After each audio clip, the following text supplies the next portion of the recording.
This movie isn't about marine life.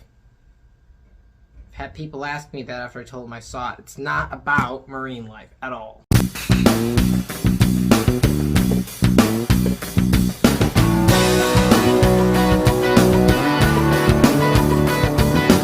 The Whale was directed by Darren Aronofsky, stars Brendan Fraser and Sadie Sink. This movie is about an English teacher. He's a man, he's extremely overweight, his health is declining, and at this point he's just keeping away to himself, but he really feels that at this point in his life he wants to be able to have a meaningful relationship with his daughter.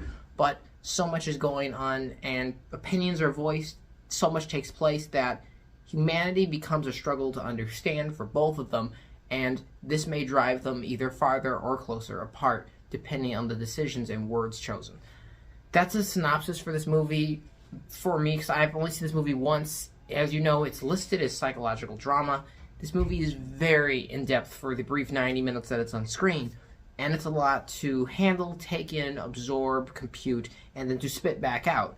And that's not a detriment to it. That's something I commend, and I'm very happy to say was well done in here, because this movie has a lot that it's trying to do in a short amount of time, but more so than I respected for understanding how much that is for the audience to take in and giving it this runtime, which is much more attainable and something that audiences, I feel, will feel more connected with because they don't have to sit here this long. Because the movie is also emotionally exhausting to watch. It is also just a very heavy film in the sense when you watch it, it feels bogged down. You can feel the drama, you can feel everything, because people feel very real and they're extremely human. Brendan Fraser gives the performance of a lifetime in here as far as I'm concerned. I have never seen him this fantastic before.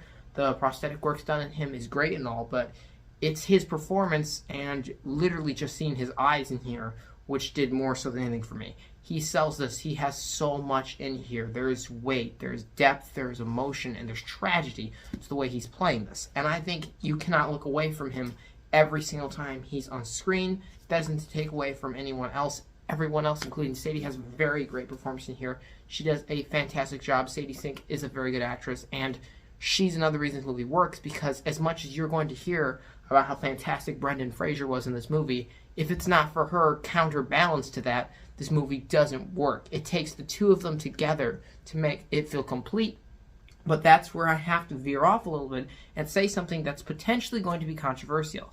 As much as I think Brendan Fraser deserves the attention that he's receiving, this movie is good.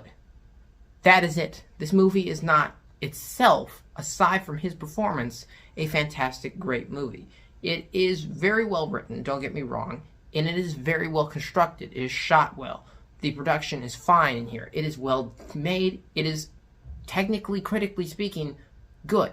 But that's as far as I'm willing to go on the film itself. The commentary in here is pretty good. It's heartfelt. But I'm not sure everything is done perfectly in here.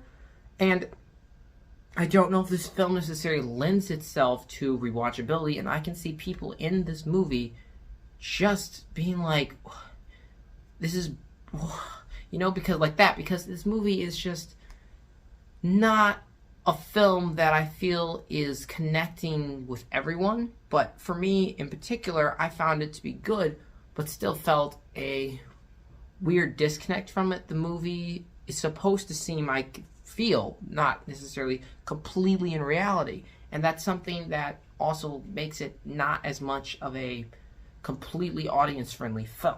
This film also just overall is good. I'm not saying it's bad. That's something I'm trying to make clear. I am by no means trying to take anything away from this movie. I'm saying the film itself, aside from Brendan Fraser's performance, is good. I would say it's potentially very good, but it is not great. It is not fantastic. The film itself is a very good film. It's well made. The direction's good. I have issues with some of it, and like I said, I don't think all the messages are perfect in here, along with the fact that some things weren't flushed out fully. But Brendan Fraser is great. I think he did a phenomenal job. People are saying he's going to win the Oscar this year. I definitely think he should be nominated. I wouldn't necessarily go as far as to say he should win it, but I do think it's something that's worthy to get a nomination. I think this film is extremely, extremely moving. It is going to really hit hard for you. This film is something that, if you're feeling down, you don't need to go watch. This movie is a cry movie. It's clearly Oscar bait as well. and I'm very mixed on it at the moment, because like I said, the movie and the performances are kind of conflicting with me. But overall, I'm going to say I recommend The Whale to go see, if only for Brendan Fraser and Sadie Sink. I'm going to give The Whale a 7 out of 10. So thank you guys always so much for watching. I appreciate you, and I'll see you all next time.